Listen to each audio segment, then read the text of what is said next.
Hello, my listener. Welcome to our today's lesson. In this one, we are going to count 1 to 10. This lesson is for enhancement or to enhance the lesson that we did for counting 1 to 10. Here, we are going to use a song. Ĩmwe igĩrĩ ithatũ nĩndonire njũkĩ.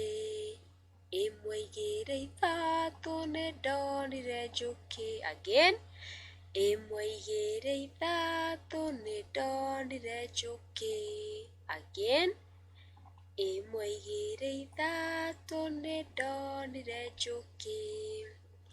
Inya ithano ithathatũ ĩgĩthiĩ mwatũ-inĩ.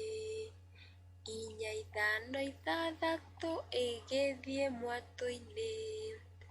Mũgwanja inyanya o kahinda kanini. Mũgwanja inyanya o kahinda kanini. Mũgwanja inyanya o kahinda kanini. Kenda ikũmi njũkĩ ĩkĩũmbũka. Kenda ikũmi njũkĩ ĩkĩũmbũka.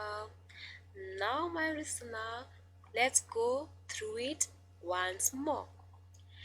Ĩmwe igĩrĩ ithatũ nĩndonire njũkĩ. Ĩmwe igĩrĩ ithatũ nĩndonire njũkĩ. Inya ithano ithathatũ ĩgĩthiĩ mwatũ-inĩ.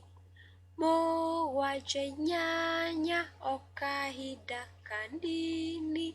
Mũgwanja inyanya o kahinda kanini.